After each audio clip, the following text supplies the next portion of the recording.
वाचत जावे, इतके वाचावे, एक दिवशी वाटावे आपणही लिहावे. ही उर्मी 8वी मध्ये असताना येऊ शकते. विद्यार्थ्यांसाठी न्यू इयर रिझोल्यूशन काय संकल्प विद्यार्थ्यांनी केला पाहिजे?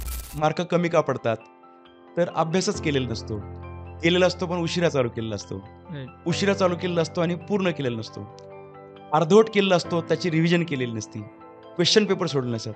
तर आता ह्या सगळ्या गोष्टी खरं तर अभ्यासाच्या प्रक्रियेत मुलं संकल्प म्हणून घेऊ शकतात. 10वीला सामोरे जाताना विद्यार्थ्यांनी काय काळजी घेतली पाहिजे? म्हणजे विद्यार्थी जेव्हा सकारात्मक सवयी लावतो, की आजचं काम मी आजच करणार, ही उदाहरणार्थ सवय, तर हा विद्यार्थी जास्त यशस्वी झालेला दिसतो. त्यामुळे जी माणसं मोठी झालीत, जी माणसं दर्जेदार पद्धतीने करिअरमध्ये यशस्वी झालीत, यांच्या सगळ्या सवयी लहानपणाच्या होत्या. नवीन जनरेशनचे जे पालक आहेत, त्यांनी कोणती काळजी घ्यायला पाहिजे? तो बघ, तुझं हँडरायटिंग चांगली आहे, आता फक्त गणितामध्ये जरा तुला ताकद लावायची. म्हणजे हे एक गणित तू 3 वेळा सोडव, तुझं बरोबर येणार आहे. हे वाक्य फार महत्त्वाचं आहे. आणि हे नसल्यामुळं मग मुलं पण मोबाईलच्या आहारी जातात, पालक पण मोबाईलच्या आहारी जातात. सो पालकांना एक ॲक्टिव्ह पेरेंटिंग हा प्रकार करावा लागणार आहे.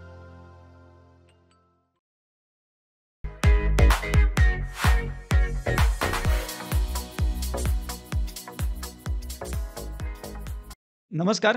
माझं नाव मंगेश कुलकर्णी. इग्नाईट पाठशाला या आपल्या ऑनलाईन प्लॅटफॉर्ममध्ये आपल्या सर्वांचं सहर्ष स्वागत आहे. इग्नाईट पाठशाला या प्लॅटफॉर्म अंतर्गत आपण एक नवीन उपक्रम सुरू केलेला आहे. तो म्हणजे ignite career guidance and counselling centre या नावाने. आता या उपक्रमाअंतर्गत आपण नेमकं काय टार्गेट करतोय, ऑब्जेक्टिव्ह काय आहे आपलं? तर त्यामध्ये शाळा, कॉलेज, करिअर हे नेहमी एक अत्यंत महत्त्वाचे मुद्दे राहिलेले आहेत आणि या मुद्द्यांवरती चर्चा होणं आजच्या काळामध्ये फार जास्त खूप गरजेचं आहे.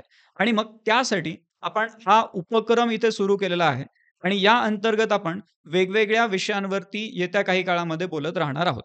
आजच्या या सेशनमध्ये आपण शाळा आणि शाळेमध्ये नेमका मग पालकांचा म्हणा, विद्यार्थ्यांचा म्हणा, यांचा कसा अप्रोच असला पाहिजे, येत्या काळामधल्या शाळा, मागील काळामधल्या शाळा, यामध्ये नेमका कसा फरक जाणवतोय, या विविध मुद्द्यांवरती चर्चा करण्यासाठी आपण आज इथे आमंत्रित केलेलं आहे प्राध्यापक विजय नवले सरांना.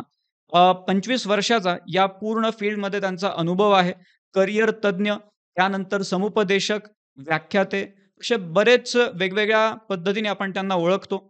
तर मी आमंत्रित करतो प्राध्यापक विजय नवले सरांना. Sir, welcome to this session. नमस्ते. येस. सो सर, शाळा म्हणल्यावरती ती जी फिलिंग येते, नॉस्टॅल्जिया आपण ज्याला म्हणू शकतो किंवा जुन्या गोष्टी आठवतात. मग त्यामध्ये आपण म्हटलं की शाळा म्हणल्यावर आता पाऊस चालू आहे, मग रेनकोट विकत घेणं, त्यानंतर मग छत्री विकत घेणं, त्यानंतर मग दप्तर आलं, पुस्तक, वह्या, त्यानंतर प्रत्येक छोटी-छोटी गोष्ट. मग त्या वह्यांना ते कव्हर लावणं, या सगळ्या गोष्टी बघता आपल्याला ते जुने दिवस लगेच आठवून जातात. म्हणजे कितीतरी वर्ष झाली असेल तरी अजून आठवतात ते दिवस. तर आत्ता ज्या शाळा आपण बघतोय आणि आपल्या म्हणजे माझ्या तुमच्या काळामधल्या ज्या शाळा आहेत, त्यामध्ये तुम्हाला सध्या काय फरक जाणवतोय असा? खरंच एक खूप वर्षांपूर्वीची आठवण आली या निमित्ताने, की एक उन्हाळ्याची मोठी सुट्टी झाल्यानंतर आता शाळेत जायचंय. दोन्ही प्रकारच्या भावना असायच्या, की एक उत्साह पण आहे, आनंद आहे, कुतूहल आहे. त्याचबरोबर आता ही सुट्टी संपली आणि अभ्यासाला लागावं लागणार, याचं एक दुःख पण असायचं. आणि उन्हाळ्यामध्ये फिरल्यानंतर इकडे-तिकडे त्या जांभळं खाल्लीत, आंबे खाल्लेत, चेहरे काळवंडलेले असायचे शहरात आल्यानंतर. मी गावाला जायचो आम्ही. आणि मग आता उद्यापासून शाळा चालू होते, तेव्हा पालक अर्थातच ते सगळी तयारी करायचे. नवीन पुस्तकं असायची, त्यांना कव्हर लावलेलं असायचं. नवीन पुस्तकांचा वास अजूनही माझ्या अगदी मी साठवून ठेवलाय. पण फरक आहे. ही सगळी भावना या मुलांच्याकडे पण नक्कीच आहे. अ, समानता अशी आहे, की आता नवीन वर्ष चालू होतंय, त्याचं एक टेन्शन पण. आणि आता वर्गात कोण-कोण मुलं असणार आहेत. काही मुलांच्या तुकड्या बदलतात, नवीन मुलं येतात, क्लास टीचर नवीन असतात. तर हे सगळे फिलिंग्ज तर मला वाटतं तेच असतील. जुना काळ असेल किंवा नवीन काळ असेल. एक बदल असा आहे, की एवढी समृद्धता त्या काळात नसायची, म्हणजे आर्थिक सुबत्ता. कधी-कधी असं व्हायचं, की युनिफॉर्म हा मागच्या वर्षीचा जर बसतोय तर तोच असायचा. दप्तर सुद्धा आपण त्याला हल्ली दप्तर म्हणतो. आता म्हणजे सॅक म्हणतात, आपण पूर्वी दप्तर म्हणायचो. तर ते जुनंच असायचं. अगदीच त्याच्यात खूप मोठा म्हणजे फाटलेलं असायचं, तर ते चेंज व्हायचं. अ, प काही विद्यार्थी म्हणजे आपल्यावरती वेळ आली नाही, परंतु बऱ्याच विद्यार्थ्यांना जुन्या काळात ही परिस्थिती होती, की कुणाची तरी जुनी पुस्तकं घेऊन शाळेत जावं लागायचं. त्यामुळं सगळ्यांच्याच बाबतीमध्ये तो एक नाविन्यतेचा भाग नसावा. हं. पण आत्ताच्या काळामध्ये मात्र आर्थिक सुबत्ता असलेली मुलं असतील किंवा मध्यम स्तरातली मुलं असतील, तर नवीन पुस्तकं, नवीन दप्तरं, नवीन हं. युनिफॉर्म, आता स्कूल व्हॅन येणार आणि ती आपल्याला शाळेत घेऊन जाणार अशी परिस्थिती आहे. अ, अ, जिल्हा परिषद शाळा असेल किंवा महानगरपालिका शाळा असतील, आर्थिकदृष्ट्या कमकुवत गटांसाठी सुद्धा या संस्थांच्या वतीने मदत केली जाते. काही सामाजिक संस्था असतात. त्यामुळे नवीन पुस्तकांचा आता अभ्यास करायचा आहे, नवीन मित्र मिळणार, अशा नाही. पद्धतीची भावना आजही आहे. त्यामुळं शिक्षण व्यवस्थेमध्ये इमारती जरी बदलल्या आणि हां. हातामध्ये लोकांच्या मोबाईल जरी आले, तरी शाळेबद्दलचं जे एक आकर्षण, कुतूहल आणि अभ्यासाचं दडपण हे तर समानच आहे. Right, right. म्हणजे त्या जुन्या गोष्टी मला एकदम आता तुम्ही बोलताना ते ॲड जेल नावाचा आम्ही पेन वापरायचो. अच्छा. आजकाल मिळतो की नाही काय माहीत नाही, हं, पण ॲड जेलची आठवण आली. हं, सर अजून एक प्रश्न यामध्ये पुढे होतो किंवा न्यू इयर रिझोल्यूशन जसं हं, आपण करत असतो, तसं मग आता विद्यार्थ्यांसाठी पुन्हा शाळा सुरू होणं, हे नवीन वर्ष सुरू होणं असंच आहे. आणि हं. मग विद्यार्थ्यांसाठी न्यू इयर रिझोल्यूशन काय संकल्प विद्यार्थ्यांनी केला पाहिजे? किंवा कशा पद्धतीने आता त्या शाळेला सामोरं गेलं पाहिजे पुढच्या वर्गाला? तर त्याबद्दल काही सांगता येईल? नॉर्मली प्रत्येक विद्यार्थी असा विचार करतो, की आता आता मी जरा शहाणा होणार. हं. मी आता राइट, जरा हुशार होणार. मी आता नीट वागणार. राइट. असं एक संकल्प प्रत्येकजण आपल्या मनाशी करतो. 1 जानेवारीच्या संकल्पासारखं हा सुद्धा संकल्प नंतर बाजूला पडतो. राइट. पण तरी काय करावं?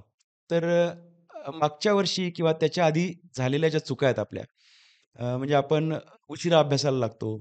होमवर्क दररोज करत नाही. हँडरायटिंग कसं तरीच असतं. राइट. वहीची फक्त सुरुवातीचीच पानं भरतात, नंतरची भरत नाहीत. राइट. मार्कांच्या बाबतीमध्ये जेवढी बुद्धिमत्ता आहे तेवढे मार्क पडत नाहीत. तर ह्या ज्या चुका झाल्या होत्या, या चुका समजा दुरुस्त करता येतील का?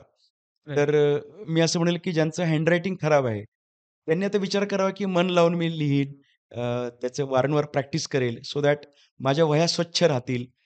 खाडाखोड पानं रेषा मारल्या त्याच्यावरती, मागच्या साइडनी काहीतरी चित्र काढून ठेवलीत, असं हां. किमान यावर्षी करू नये असा एक संकल्प विद्यार्थी करू शकतात. ओके. जेवढे मार्क मागच्या वर्षी पडले होते म्हणजे आत्ताचा लागलेला निकाल, त्याच्यामध्ये अगदी 5-10% सुद्धा जास्त मार्क्स पडू शकतात. पहिल्या बरोबर. परीक्षेपासून जर तयारी केली, तर मला नक्की मार्क पडतील असं मुलांना वाटतं. हं, मी हं. अनेकदा व्याख्यानात सांगतो, की मार्क कमी का पडतात? तर अभ्यासच केलेला नसतो. केलेला असतो पण उशिरा चालू केलेला असतो. राइट. उशिरा चालू केलेला असतो आणि पूर्ण केलेला नसतो. अर्धवट केलेला असतो, त्याची रिव्हिजन केलेली नसती. क्वेश्चन पेपर सोडवले नसतात. तर आता ह्या सगळ्या गोष्टी खरं तर अभ्यासाच्या प्रक्रियेत मुलं संकल्प म्हणून घेऊ शकतात, की राइट. पहिल्या दिवसापासून मी आता गुणी बाळासारखा वागेन. हं, प्रत्येक हं. तासाला लक्ष देईन आणि राइट. त्या-त्यावेळेस तो अभ्यास पक्का करून घेईल. हं, हं. हे सगळं करताना बाकी शिक्षकांशी असलेले माझे संबंध असतील, माझे फ्रेंड सर्कल असेल, पालकांसोबतचा माझा रॅपो असेल, हं, हं. याच्यामध्ये अगदी मी स्टँडर्ड पद्धतीने वागण्याचा प्रयत्न करेन. प्रयत्न राइट. करताना काहीतरी इम्प्रूव्हमेंट्स होईल. तर अशा पद्धतीने अधिक विकसित होण्यासाठी किंवा अधिक हं. क्वालिटी विद्यार्थी बनण्यासाठीचे संकल्प ह्या वर्षासाठी करायला हरकत नाही. नक्कीच, नक्कीच. सर आता आपण जे नवीन वर्ष सुरू होईल हं, त्याबद्दलच्या संकल्पाबद्दल बोललो. हं. पण अजून एक मुद्दा यामध्ये होता, की मागचं जे शैक्षणिक वर्ष आहे. हां, समजा एखादा मुलगा-मुलगी समजा 6वी मध्ये आहे हां. आणि समजा तो किंवा ती 7वी मध्ये जातीये. हं. तर मग मागच्या वर्षामध्ये आणि नवीन शैक्षणिक वर्षामध्ये नेमका कसा फरक त्या विद्यार्थ्याला किंवा विद्यार्थिनीला जाणवणार? सिलेबस नवीन असणार आहे. नक्कीच. त्यासोबत त्याची काठिण्य पातळी वाढलेली असणार आहे. हं, इंग्लिशचं ग्रामर असेल किंवा मॅथेमॅटिक्स गणित विषय असेल, तर हं, एक पुढच्या पद्धती, पुढच्या समीकरणांकडे तो वळणार आहे. बऱ्याच गोष्टी नव्याने शिकणार आहे. हं. त्यामुळं एका बाजूला वय जसं वाढत जाणार आहे, तो 6वी 7वीत येताना त्याचं वय वाढणार आहे, त्याची उंची वाढणार आहे. त्याचबरोबर नक्कीच. त्याची ग्रास्पिंग वाढणार आहे आणि या प्रक्रियेमध्ये जो नवीन सिलेबस त्याच्यासाठी असणार आहे, त्या सिलेबसला त्याला समजावून घेऊन त्याला ॲडजस्ट व्हावं लागणार आहे. काही न आवडणाऱ्या गोष्टी देखील त्याच्या अभ्यासक्रमात असू शकतात. अशा राइट. अर्थाने तो बदल पुढे सरकताना होणार आहे आणि तो ग्रॅज्युअली प्रत्येक वर्षीच आपल्या प्रत्येकाला तो असतोच, की 7वी 8वीत जाताना परत नवीन काहीतरी शिकायला मिळतं आणि बरोबर. आधीच्या काही गोष्टींचा फक्त कंटिन्यूटी म्हणून एक उपयोग होतो. अ, हं. खास करून गणितासारख्या विषयामध्ये आधीच्या काही गोष्टींचा रेफरन्स उपयोगाला येतो. नक्कीच. परंतु असे काही विषय असतात, की जे नवीन संदर्भ घेऊनच येतात. तर अशा बरोबर. या सगळ्या गोष्टी शिकायला मिळणं हा त्याच्यासाठीचा फरक आहे. नक्कीच, नक्कीच. सर यामध्ये अजून एक महत्त्वाचा मुद्दा जो येतो, की आपण आत्ता तुम्ही म्हटले, की नवीन शिकायला हं. मिळणार आहे. तर मग या सगळ्यामध्ये समजा एखाद्या विद्यार्थ्याच्या किंवा विद्यार्थिनीच्या काही सवयी असू शकतात, हां. की ज्या सवयींमुळे एकतर त्याला कधी फायदा होतोय किंवा कधी त्याला हं. तिथे नुकसान पण होतंय. तेव्हा जाणवणार नाही मे बी. बट सवयी ज्या आहेत ना, या सवयी किती परिणामकारक ठरतात एखाद्या विद्यार्थ्याच्या किंवा विद्यार्थिनीच्या यशामध्ये किंवा अपयशामध्ये? सवयी मुळात त्याच्यावरच सगळं करिअर अवलंबून आहे. बुद्धिमत्ता ही काही ठिकाणी आपल्याला लागणार आहे. अ, हं, पण आता जर आपण नवीन सगळ्याच पद्धती पाहिल्या, तर मार्कांपेक्षा तुम्ही काय परफॉर्म करता याला जास्त किंमत आहे. राइट. तर हा विद्यार्थी जेव्हा मोठा होतो आणि उदाहरणार्थ 12वीतून जेव्हा तो मेडिकलला जातो त्यावेळेस नीटचे मार्क, हं, इंजिनिअरिंगला जाताना सीईटी किंवा जेईईचे मार्क, अजून मोठा झाला तर यूपीएससी, एमपीएससीचे मार्क, हं, एनडीएची परीक्षा असेल तर एनडीएमधला थिअरीचा म्हणजे रिटन परीक्षेचे मार्क. असं काही परीक्षा जर सोडल्या, तर उरलेल्या सगळ्या ठिकाणी त्याचा जो काही आउटपुट आहे, हे केवळ आणि केवळ सवयींवरती अवलंबून राहताना दिसतंय. म्हणजे विद्यार्थी जेव्हा सकारात्मक सवयी लावतो, की आजचं काम मी आजच करणार, ही उदाहरणार्थ सवय, तर हा विद्यार्थी जास्त यशस्वी झालेला दिसतो. जो हं, विद्यार्थी शिस्तबद्ध आहे, तो हं, विद्यार्थी जास्त यशस्वी होताना दिसतो. म्हणजे तुमचं टॅलेंट महत्त्वाचं आहे, तुमचं इंटेलेक्चुअल कॅपॅबिलिटी महत्त्वाची आहे, तुमच्याकडचं अंगभूत कौशल्य असेल तर चालणार आहे. पण या हं, तिघांपेक्षा जास्त महत्त्वाचं काय आहे, तर त्या म्हणजे सवयी.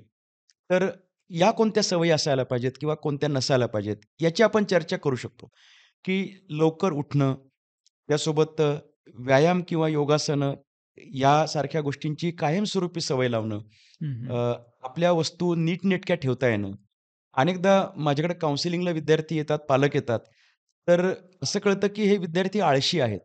म्हणजे अंघोळ केल्यानंतर आपले अंघोळीचे कपडे हे असे पायाने बाजूला सारून ठेवणं. त्यांना दात घासायला आईला सांगावं लागतंय, की दात घास. बरं. उठल्यानंतर अंथरुणाच्या घड्या घालणं, पांघरुणाच्या घड्या घालणं, हं, ह्या हं. बारीक-बारीक ज्या सवयी आहेत. शाळेतून घरी आल्यानंतर डबा काढून ठेवणं. हं, हं. आपलं जे दप्तर आहे, आपली सॅक आहे, ती ती योग्य ठिकाणी लावून ठेवणं. हं, हं. सॉक्स काढलेले धुवायला टाकणे. बूट आणि शूज म्हणजे काय असेल, चप्पल असेल, तर ती रॅकमध्ये ठेवणं. तर हं. या सगळ्या ज्या सवयी आहेत, या सवयी त्या माणसाला माणूस म्हणून घडवतात. आणि शालेय बरोबर. जीवनामध्ये जर याचा गॅप पडला, तर ही माणसं नंतर वळणावरती चालू शकत नाहीत नीट. त्यामुळे जी माणसं मोठी झालीत, जी माणसं दर्जेदार पद्धतीने करिअरमध्ये यशस्वी झालीत, यांच्या सगळ्या सवयी लहानपणाच्या होत्या. सो आजचा अभ्यास आज केला, होमवर्क मी आज पूर्ण केला. वर्गामध्ये एक सवय असेल, की प्रश्न विचारला तर मी उत्तर देणार किंवा जर एखाद्या टीचरचं शिकवत असताना मला अडलं, शंका विचारायची आहे, तर मी शंका विचारणार. ही सवय. चालताना बरोबर. तो विद्यार्थी कसा चालतोय? पाय घासत चालतोय, की पाय उचलून टाकून चालतोय? आरडाओरडा करतोय का? विनोद झाल्यावरती हसतोय? हं, हे हं. अपेक्षित आहे. पण कधी-कधी काही विद्यार्थी टिंगल-टवाळ्या आणि मजा करण्याच्या नादामध्ये आता हा पण एक टॅलेंट झाला. तो काही असू बरोबर. नये असं नाही. परंतु त्रास देणं, ॲरोगन्स दाखवणं, हं. शिक्षकांशी उलटं बोलणं, तेच घरी आल्यावरती पालकांना उलटं बोलणं. तर ह्या सगळ्या वाईट सवयी आहेत. मग याच्यातून चांगल्या सवयी आणि वाईट सवयी, तर वाईट सवयी येणाऱ्या वर्षामध्ये मुलांनी कमी कराव्यात. एका रात्री बरोबर. सगळ्या गोष्टी घडतील असं नाही. त्याचबरोबर चांगल्या सवयी लावून घ्याव्यात. हस्ताक्षर चांगलं असलं असलं पाहिजे. याच्यामध्ये हस्ताक्षराला मार्क नाहीयेत. हं, पण हं. मी कोणतंही काम नीटपणे करतो, हे त्याचं लक्षण आहे. म्हणजे बरोबर. ही सवय तुम्हाला उद्या चार्टर्ड अकाउंटंट झाल्यानंतर डिसिप्लिन पद्धतीने काम करणं, हं. एररलेस काम करणं यात उपयोगाला येणार आहे. जेव्हा एखादा नक्कीच. विद्यार्थी स्वयंप्रेरणेने काही काम करतो, तेव्हा हा विद्यार्थी ची परीक्षा पास होऊ शकतो. कारण जेव्हा तो सेल्फ मोटिव्हेटेड असतो. कुणीतरी त्याला हं. सांगत नाही, पण तो स्वतः करतो. तर ही जी सवय आहे, की मी माझ्या गोष्टी माझ्या लेव्हलला करेल. तर मला हं, असं हं. वाटतं, की या चांगल्या सवयी आहेत. मी तर विद्यार्थ्यांना हे पण सांगतो, की शिक्षकांना काही मदत करत चला. तो मदत हं. करण्याचा जो स्वभाव आहे, याच्यातून नेतृत्व गुण विकसित होणार आहे. आई घरात बरोबर. स्वयंपाक करते, कांदा चिरते. तर मी तिथून जात असताना जर कांद्याची टरफलं खाली पडली असेल, तर ती मी जाता-जाता उचलून वर ठेवली, डस्टबिनमध्ये टाकली. हं, हं. तर ही जी सवय आहे ना, ही चांगला माणूस घडवणार आहे. शाळेमध्ये तर ओके. अनन्य गोष्टी असतात, त्याच्यामध्ये स्पर्धा असतात. तर मी स्पर्धेत सहभागी होईल. हं, हं. आरडाओरडा, नुसताच मागणं गोंधळ घालेल, स्टेजच्या बॅक साइडला नाचेल, ह्या हं, वाईट हं. सवयी झाल्या. पण मी स्टेजवरती डान्स करेल, शिस्तबद्ध राहीन. हं. अशा अनेक सवयी विद्यार्थी लावू शकतात. जे आपण वह्या आणि पुस्तकं ठेवतो, आपला जो टेबल असतो, ते नीट आवरलेला आहे का? अ, आपले पेन कुठे आहेत? आपलं हरवलेलं एक काळ असा होता, की आपण अगदी 5वीतली वस्तू 7वी पर्यंत, 10वी पर्यंत, इंजिनिअरिंग पर्यंत जपून जपत ठेवतो. होतो. आता आता ही मुलं दर 15 दिवसाला नवीन वस्तू आणायला लागतात. सो न विसरणे, हं, न हं. हरवणे अशा सवयी अनेक आहेत. मोबाईलची सवय नंतर आपण चर्चा करूच. बरोबर. म्हणजे नेमकं असं चांगल्या सवयी आपल्याला असल्या पाहिजे आणि वाईट सवयींचा पण गुलाम नाही झालं पाहिजे. बरोबर. सो हे लक्ष ठेवणं नक्कीच गरजेचं आहे. आणि मग या सगळ्यामध्ये सर मग पालक म्हणून आपण या समजा नवीन आता जेव्हा शाळा सुरू होणार आहेत, तर मग त्यामध्ये पालकांचा काय रोल दिसतोय तुम्हाला? पालकांनी काय केलं पाहिजे त्यामध्ये? खरं तर पालकांचं कुठलंच प्रशिक्षण होत नाही. हं, हं. काय होतं की इव्हेंच्युअली कामाला लागलो, लग्न झालं, मुलं झाली आणि आता पालक झालो. बरं. तर पूर्वी कसं होतं की म्हणजे आता सगळ्याच घरी अशी परिस्थिती अशी नाही, परंतु शहरांमध्ये अडचण आहे. शहरांमध्ये ते ते काम करणारे नवरा-बायको आणि मग मुलं आणि याच्यामध्ये दोघेही जर घराबाहेर असतील, हं. तर मग घराला असलेलं कुलूप आणि मुलं एकटी आणि मुलांच्या हातात मोबाईल किंवा हं, गॅजेट्स. हं.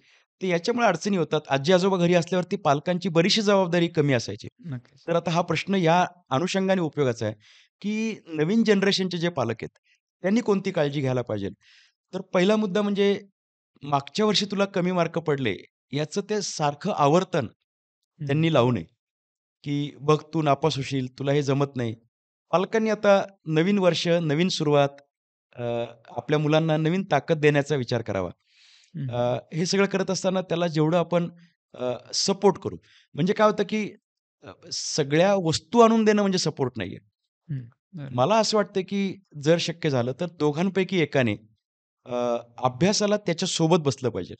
हं, हं. मला माझ्या लहानपणीचे दिवस आठवतात. माझे वडील दमून भागून जरी आले, तरी आम्ही संध्याकाळी एकाच कॉटवरती बसून अभ्यास करायचो आणि वडील तिथे बसलेले असायचे हं, हं. आणि हे बसलेले असताना मग ते गणित द्यायचे. मग आम्ही गणित सोडवणार. चुकलं की ते दुरुस्त करायला लावायचे. प्रत्येक प्रश्नाचं उत्तर त्यांच्यासमोर आम्ही लिहायचो. काय होतं, की "अभ्यास कर" असं म्हटलं आणि पालक जर मोबाईल बघत बसले, तर मुलंसुद्धा मग त्याच्यामध्ये कंटिन्यूटी त्यांची राहत नाही. हं. सोबत बसून अभ्यास घेतला गेला पाहिजे. त्याला शाळा असेल, ट्युशन असेल, तरीसुद्धा आईने सुद्धा बसायला हरकत नाही आणि असं नाहीये, की मला सगळं आलंच पाहिजे असं. हं. आईला समजा किंवा वडिलांना यातलं काही येत नाही, सायन्समधलं येत नाही. हो. शेजारी बसायला काय हरकत आहे? तू सोडव नक्कीच. आणि कर. पुस्तकात शोध. हं, हं. साइडला बसल्याचा फायदा असा होतो, की मुलगा तो तास 2 तास तिथे बसून अभ्यास करतो, की काय होमवर्क होता, तेवढा झाला का? हं. किंवा एवढ्या गोष्टी तरी पालकांना लक्षात येऊ शकतात आणि अशा पद्धतीने पालकांनी नवीन वर्ष मुलांना ताकद द्यायचं ठरवावं. सकारात्मक चर्चा असायला पाहिजे. घरामधला राइट. सगळा डिस्कशनचा मोड हा पॉझिटिव्हच असला पाहिजे. हं, हं. म्हणजे काय होईल, की मुलाला असं वाटेल, की हां, आता माझ्या घरच्यांना पण हे मला मला काहीतरी डेव्हलप करायची इच्छा आहे. अदरवाईज कायम नकारात्मकता आणि खच्चीकरण असं जर हं, केलं तर हं. चुकेल. एकदम वाईटातल्या वाईट केसमध्ये सुद्धा मी पालकांना असं सल्ला देतो, की ॲप्रिसिएशन म्हणजे कौतुक करत चला. हं, म्हणजे हं. ते कौतुक केल्यानंतर मुलं डोक्यावर बसणार नाहीयेत. त्याचं योग्य ठिकाणी म्हणजे "तू बघ तुझं हँडरायटिंग चांगली आहे. आता फक्त गणितामध्ये जरा तुला ताकद लावायची आहे. राइट. म्हणजे हे एक एक गणित तू 3 वेळा सोडव. तुझं बरोबर येणार आहे." हं, हे हं. वाक्य फार महत्वाचं आहे. आणि हे नसल्यामुळं मग मुलं पण मोबाईलच्या आहारी जातात, पालक पण मोबाईलच्या आहारी जातात. सो पालकांना एक ॲक्टिव्ह पेरेंटिंग हा प्रकार करावा लागणार आहे. राइट. म्हणजे जेवढा तो विद्यार्थी किंवा विद्यार्थिनी त्या पूर्ण प्रोसेसमध्ये इन्व्हॉल्व्ड आहे, हां, तेवढ्याच लेव्हलवरती जे पालक आहेत त्यांचंही इन्व्हॉल्वमेंट असणं नक्कीच गरजेचं आहे. गरजेचं आहे. तर पुढचा माझा एक प्रश्न असा आहे सर, की आता आपण शालेय जीवनाबद्दल बोलतोय. हां. तर त्यामध्ये सगळ्यात महत्त्वाचं वर्ष जे म्हटलं जाते, हं, म्हणजे जसं आहे आपण 8वी मध्ये आलो. समजा एखादा मुलगा-मुलगी 8वी मध्ये आले. 8वी मध्ये आल्यावरती तेव्हापासूनच त्यांना ते एक एक बिंबवलं जाते किंवा 8वी म्हटल्यावरती 10वी चा पाया आहे. तर मग 10वी हे अत्यंत महत्त्वाचं वर्ष आहे. तर मग 10वी सामोरे जाताना बऱ्याचशा विद्यार्थ्यांना डोक्यामध्ये चिंता असणार, टेन्शन्स आहेत. काय होणार? कसं होणार? अवघड आहे. तर मग 10वी म्हटल्यावरती तो एक नेहमी भाग येतोच. हं. मग 10वी सामोरे जाताना विद्यार्थ्यांनी काय काळजी घेतली पाहिजे सर? पूर्वीची 10वी आपल्या काळातली जरा वेगळी होती. त्याच्यात मेरिट लिस्ट असणं आणि 10वी हा खूप अ, ओव्हर रेटेड विषय झाला होता. हं. आजच्या काळात देखील तो आहे थोड्या प्रमाणात, कारण पालक जे आहेत ते त्या जुन्या 10वीतले आहेत. त्यामुळे ते राइट. बघा यावेळेस 10वी आपल्या मुलाची, असा एक विचार त्यांचा असतो. बरीचशी मुलं मात्र काय असा इतका विचार करताना दिसत नाहीत. तर काळजी काय घ्यावी, तर एकतर तसा विचार करत नसताल, की काही महत्त्वाचं नाही, तर निदान आपल्याला हा एक पहिला मैलाचा दगड आहे असं गृहीत धरून, पहिला चौक आहे, ज्याच्यातून काही करिअर्स ठरतील. सगळी करिअर्स नक्कीच ठरणार नाहीत. पण दिशा तरी अ, आपल्याला लक्षात येईल. अशा अर्थाने 10वी गांभीर्याने सामोरं जावं. जे विद्यार्थी फार गांभीर्याने सामोरं जात आहेत, म्हणजे त्यांनी असं सबकॉन्शियस लेव्हलला पण ते असे घाबरलेले आहेत. मी हं, म्हणेल, हं. की त्यांनी एवढं घाबरायची गरज नाहीये. 5-10 मार्क इकडे-तिकडे पडल्याने काही फरक पडत नाहीये. सो विद्यार्थ्यांनी काळजी कशी घ्यावी, तर अ, अभ्यासाचा एक पॅटर्न आपला बदलून घ्यावा. म्हणजे जो आधीचा जर चुकलेला असेल तर. आधीचा पॅटर्न बरोबर असेल तर तोच कंटिन्यू करायला हरकत नाही. अ, काही दिवसांपूर्वी मी एका जिल्ह्यामध्ये व्याख्यानाला गेलो होतो. 50 पेक्षा जास्त मुलांना 100 पैकी 100 मार्क किंवा म्हणजे एक विषयात, 2 विषयात, 5 विषयात असं होतं. हं, हं. तर जेव्हा मी सत्कार करत होतो, तेव्हा मी त्यातल्या एका मुलाला विचारलं, की "तू खूप हुशार आहेस रे, तुला 5ही विषयात 100 पैकी 100 मार्क्स पडलेत." तर तो विद्यार्थी म्हणाला, "मी हुशार नाहीये." म्हटलं, "मग कसं काय? हुशार नाही तर कसे काय मार्क पडले?" तो म्हणला, "अभ्यासाची पद्धत खूप महत्त्वाची गोष्ट आहे." आणि मला त्याने डिटेलमध्ये सांगितलं, की जे मला पटलं. तो मुद्दा असा, तो म्हणाला, की "आम्ही एकदा फॉर्म्युला लिहिला, की तो फॉर्म्युला पान संपेस तोपर्यंत लिहितो. आम्ही एक आकृती काढली, तर ती आकृती खाली 3 वेळा काढतो. हं, गणित हं. सोडवलं, तर ते गणित खाली 5 वेळा गणित सोडवतो." तो म्हणाला, की ह्या प्रक्रियेतून आम्ही म्हणजे हुशार नाहीत असा अर्थ नाही, पण रिपिटिटिव्ह काम केलं. मग मला आठवलं, की आपण लहानपणी milli, centi, decimetre, deca, hecto, kilometre असं जे पाठ केलं होतं, ते अजूनही लक्षात आहे. मी इंजिनिअरिंग केलं, पण मला बायोलॉजीमधलं 8वीतलं हिबिस्कस फ्लॉवरचं कॅलिक्स, करोला, अँड्रोशियम, गायनोशियम हे मी अजून विसरलेलो नाहीये. हं. म्हणजे एखादी गोष्ट आपण पुन्हा-पुन्हा केली तर ती पक्की बसते. जसं की लहानपणी आपण 15चा पाढा पाठ केलाय. 15 एके 15, 15 दुने 30, 15 त्रिक 45, 15 चोक 60 विसरलेलो नाहीये. हं. आता मी जवळ-जवळ 50शीला आलोय. पण हे पाढे नाही विसरलेलो. तर हं, 10वी हं. मध्ये असताना काय करावं, की रिपिटिटिव्ह वर्क करता येईल का? कारण ही हं, परीक्षा हं. अर्थातच विचार करायला लावणारी पण आहे. नवीन शैक्षणिक धोरणाप्रमाणे किंवा नवीन कालखंडाप्रमाणे पाठांतर आणि असं नाहीये नक्कीच. आपण पाठांतर करावं मी सजेस्ट करत नाहीये. पण तरीसुद्धा एखादं काम पुन्हा-पुन्हा करणं हे रियाज मानलं जातं. एखादा गायक राइट. उत्तम गाणं म्हणण्यासाठी ते गाणं पुन्हा-पुन्हा म्हणतो आणि मग ते पक्कं बरोबर. होतं. आपल्या घरातली आई ही स्वयंपाक करताना चपाती करते, ते चपाती गोल होते. त्याचं कारण तिने 10,000 वेळा चपात्या केल्यात ना. म्हणजे ही बरोबर. चपाती गोल करण्याची प्रोसेस तिला का जमली? कारण तिने ते अनेक वेळा केल्या. तर मग हा जो अनावश्यक वेळ मोबाईलमधला असेल, टाईमपास करणं असेल, टीव्ही बघणं असेल, IPLच्या मॅचेस पाहणं असेल, यापेक्षा जर फोकस अभ्यासावर केला, तर तो मुलगा जे सांगतोय ना, की वारंवार करा, तर हा एक मुद्दा जर आपण केला, तर काय होणार आहे, की सर्वसामान्य वाटणारा विद्यार्थी सुद्धा खूप चांगले मार्क्स पाडू शकणार आहे. माझ्याकडे आता मागच्या वर्षी एक केस होती, की 52% असलेले विद्यार्थिनी 90% पर्यंत पोहोचली. अभ्यासाच्या ओके. पद्धती असतील, मेमरीचे टेक्निक्स असतील. 10वी मध्ये गेल्यानंतर हे गांभीर्याने का करायचंय? हा असा आता 90% सगळ्यांनाच पडतील असं नाही. पण असा एक 15, 20, 25% जी ग्रोथ आहे, ती ग्रोथ या विद्यार्थ्याचा कॉन्फिडन्स वाढवते. त्याला असं राइट. वाटायला लागतं, की अरे माझं मॅथ्स कच्चं होतं, पण मी आता मॅथ्समध्ये चांगले मार्क्स पाडलेत. इंग्लिश कच्चं बरोबर. होतं, पण आता मला एसे चांगले लिहिता आलेत. मला कॉम्प्रिहेन्शन, विचार करणं या गोष्टी जमू लागल्यात. उद्या एम-पी-एस-सी, यू-पी-एस-सीची परीक्षा असेल, एन-डी-एची परीक्षा असेल, नीट परीक्षेमध्ये असलेलं बायोलॉजीचा कंटेंट असेल, याच्यामध्ये हा विद्यार्थी स्वतःला लक्षात येतं, की आय एम कॉन्फिडंट, मला जमणार आहे. आणि मग अशी जर तयारी ह्या विद्यार्थ्यांनी खरं तर 8वी पासून केली, 8वी, 9वी आणि त्याचं कल्मिनेशन 10वी मध्ये जर झालं, हं, तर हं. याचा उपयोग होणार आहे. मेमरीचे राइट. टेक्निक्स आहेत. 10वी मध्ये गेल्यानंतर प्रत्येक तासाला लक्ष द्यायला पाहिजे. समोर बरोबर. शिकवणारे शिक्षक 3 प्रकारचे असतील. बोलणारे शिक्षक आहेत, त्यांचे मुद्दे वहीत लिहिले पाहिजेत. हं. जे लिहून देतात, ते लिहिताना विचार केला पाहिजे. जे शिक्षक फळ्यावर लिहितात, त्यांचं फळ्यावरचं सगळं कागदावरती तुझ्या वहीत आलं पाहिजे. घरी गेल्यानंतर बरोबर. त्याची एकदा रिव्हिजन केली पाहिजे. माझं असं म्हणणं आहे, की 3 प्रकारचे अभ्यास करावेत 10वीतल्या मुलांनी, अलीकडच्या मुलांनी सुद्धा. पहिला म्हणजे होमवर्क करावा. हं, दररोजचा हं. आजचा होमवर्क मी आज पूर्ण केला. नंबर 2, आज काय शिकवलं ते आज सगळं वाचून पूर्ण केलं. कविता शिकवली ती केली. हं, हं. एखादं थेरम शिकवलं ते थेरम पूर्ण केलं. घरी आल्यानंतर परत करायचंय. आज काय शिकवलं ते पक्कं केलं. आणि तिसरा हं, अभ्यासाचा भाग कदाचित 1% विद्यार्थी पण करत नाहीत. जे करतात ते यशस्वी होतात. आणि ही सवय लागली तर ती इंजिनिअरिंग, मेडिकल, फार्मसी काय असेल यू-पी-एस-सी तिथपर्यंत लावायची. तिसरा अभ्यासाचा प्रकार म्हणजे उद्या काय शिकवणार आहेत ते वाचायचं. आणि ह्या बरोबर. प्रक्रियेमध्ये काय होणार आहे, की विद्यार्थ्याचं कॉन्सन्ट्रेशन वाढतं. तो वर्गात प्रश्न विचारू शकतो. विचारलेल्या प्रश्नांची उत्तरं देऊ शकतो. आणि पहिल्या चाचणी परीक्षेपासून त्याला मार्क पडतात. सो हं, हं. Success is not accidental. त्याला ती राइट. मेहनत घ्यावी लागते. आणि मग तो विद्यार्थी उत्तर द्यायला लागला, की त्याला लक्षात येतं, की सगळे मुलं माझ्याकडे हुशार म्हणून बघतात. हं, हं. मग ह्याला पण वाटतं मी हुशार आहे. आणि मग तो अधिक अभ्यास करायला लागतो. 10वी मध्ये मला वाटतंय अशी काळजी घ्यावी. हा व्हिडिओ जर 5वीतला विद्यार्थी ऐकत असेल, त्याने सुद्धा ही तयारी करावी. म्हणजे त्याचा बरोबर. अभ्यासाचा पक्का पाया होतो. करिअर हे 12वी नंतर नाहीये. करिअरची पायाभरणी 5वी पासून आहे, त्याच्या अलीकडपासून आहे. हं, हं. आणि 10वीत का तर 10वीतले मार्क तुला एक कॉन्फिडन्स देतील. गरजेचं. सायन्स, कॉमर्स ठरवायला उपयोगाला येतील. हं, हं. आणि उद्या करिअरचं डिसिजन घेताना आम्ही विचारतो, "तुझं मॅथ्स पक्कं आहे का बाबा? इंग्लिश कसं आहे? हं, हं. भाषांमधले मार्क कसे आहेत?"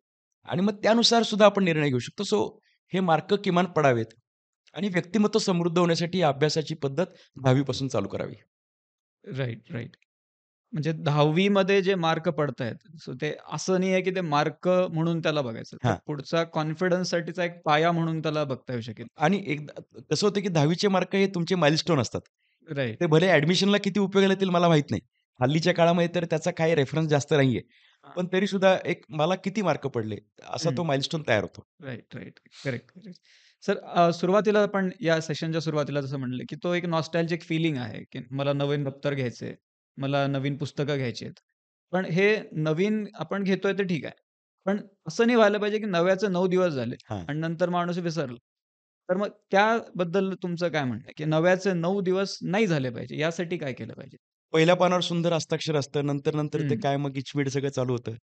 पहिल्या दिवशी होमवर्क करतात, 8 दिवस करतात, नंतर मग ते परत गायब होतं. तर सातत्य हा जो गुण आहे, सद्गुण आहे. उद्या उद्योजक व्हायचं असेल, तर आपल्याला सातत्यपूर्ण काम करावं लागणार आहे. मग हं, याची सुरुवात एक्सपेरिमेंटेशन 10वीत करू. माझ्याकडे परवा एक काउन्सिलिंगला केस आली होती, की त्या मुलाला उद्योग सांभाळायचा आहे. मग आपण म्हटलं, की तू फक्त मार्क किती पडतात ते महत्त्वाचं नाही. अमुक एक पद्धत कामाची ही तुझी कंटिन्यूअस होते का ते चेक करू. हं, हं, मग आता याच्यामध्ये काय होणार आहे, की विल पॉवरवरती बऱ्याच गोष्टी चालतात. बुद्धिमत्ता जरा कमी महत्त्वाची आहे. हं, हं, तर सवयी लावून घेतल्या, तर त्या सवयी तुमच्या व्यक्तिमत्त्वाचा बेस बनतात. जसं की मी घरी आल्यानंतर हातपाय तोंड धुणारे, घरातले कपडे घालणारे, थोडं खाणारे आणि पहिला मोबाईल घेण्यापेक्षा मी माझा होमवर्क पूर्ण करणार आहे. हं, आता ही ज्याला सवय लागेल, तो विद्यार्थी जर हा सातत्यपूर्ण करू लागला, तर त्याचे नव्याचे 9 दिवस राहत नाहीत. आणि हे सगळं करण्यासाठी काय लागेल, की विद्यार्थ्याला त्याचं काहीतरी इग्नाइटेड माइंड असलं पाहिजे. त्याचं गोल असलं पाहिजे, की हं, मला हे का करायचंय? की मी 8-9 दिवस व्यायाम केला आणि व्यायाम नंतर बंद पडला. जेव्हा त्याला असं कळतं, की मला कुस्ती जिंकायची आहे. मला महाराष्ट्र केसरी व्हायचंय. मला 10वीच्या परीक्षेमध्ये टॉप स्कोर करायचा आहे. आणि ह्या टॉप स्कोरचा उपयोग मला काय करायचा आहे? असं जेव्हा त्याच्या मनामध्ये एक तयार होतं. आयसरची परीक्षेला पी-सी-एम-बीचे मार्क लागतात. 11वी-12वीतला विद्यार्थी समजा हे ऐकत असेल, तर त्याला लक्षात आलं पाहिजे, की मला हे चारही विषय पक्के करायचे आहेत. त्याचा बेस कदाचित 8वीत असू शकतो. तर मग what is the purpose behind this? हे जर त्या विद्यार्थ्याच्या मनामध्ये ठसलं असेल, तर तो विद्यार्थी पुष्कर कॅटेगरीचा होत नाही. पुष्कर म्हणजे कर ना अभ्यास, हं. अरे बास ना राइट. झाला आता मोबाईल, आता उठ ना लवकर.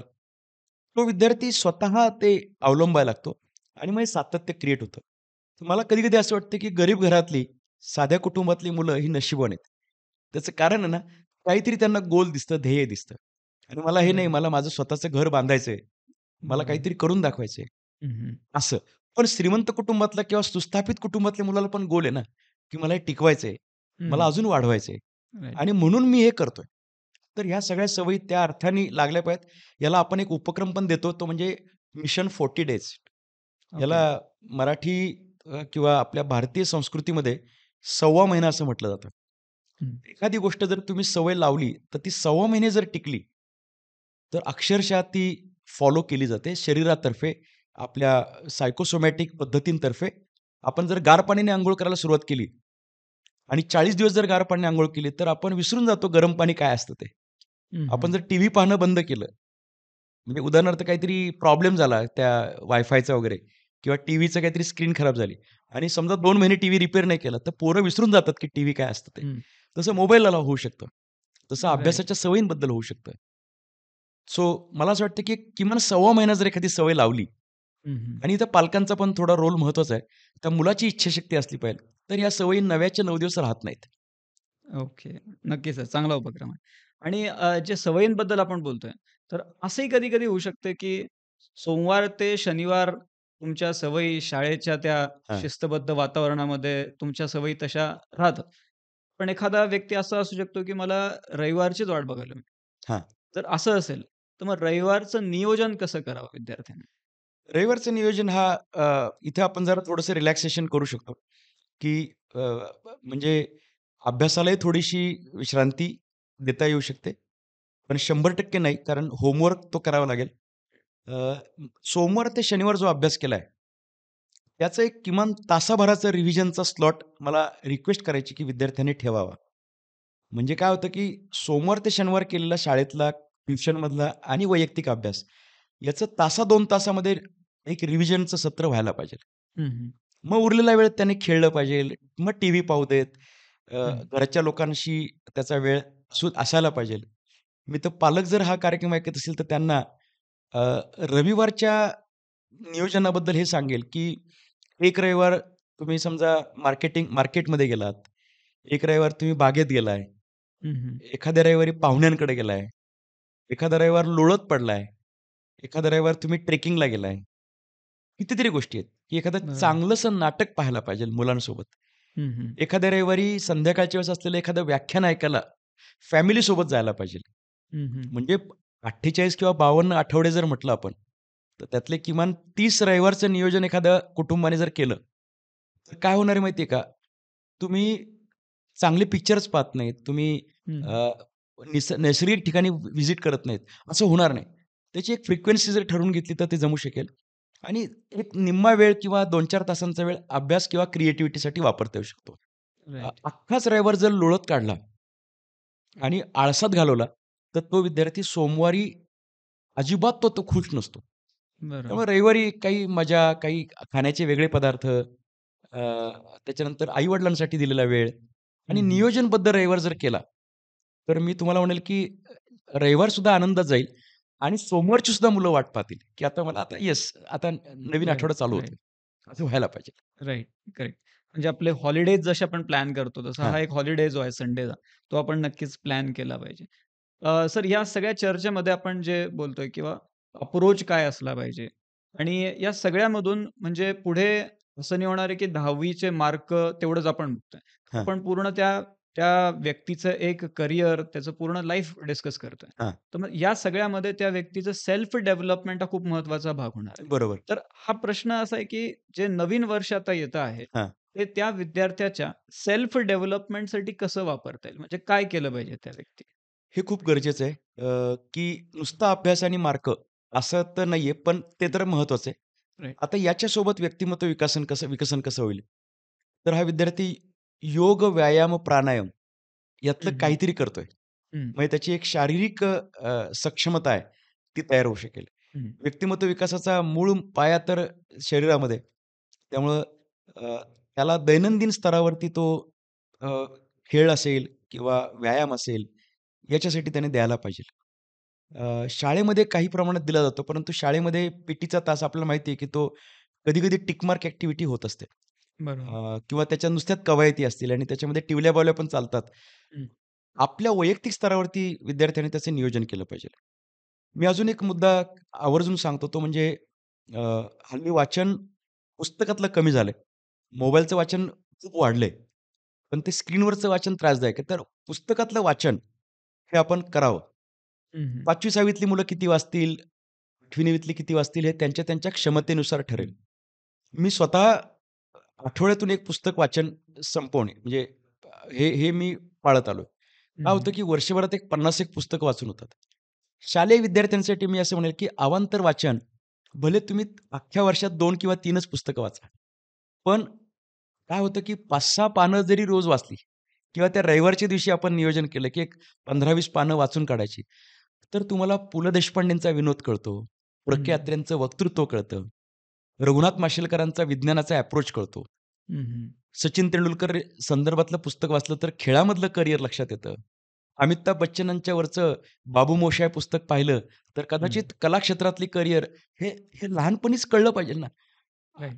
भाषेची समृद्धता येते, हं, शैली हं. कळते.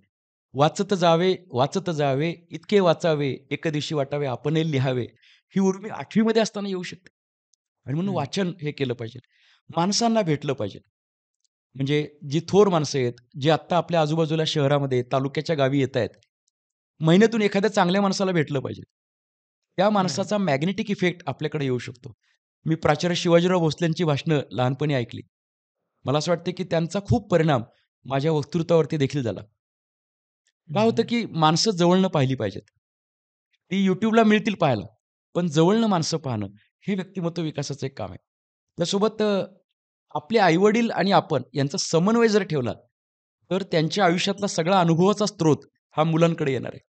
पण राइट. मुलं काय करतात, की तारक मेहता का उलटा चष्मामधल्या भिडे मास्तरसारखं त्या वडिलांकडे दुर्लक्ष करतात हां. की आणि ते पण पालक हमारे जमाने में सांगत बसतात. तर खरं हं. समन्वय जर ठेवला, तर एकत्रितपणे चर्चा होते.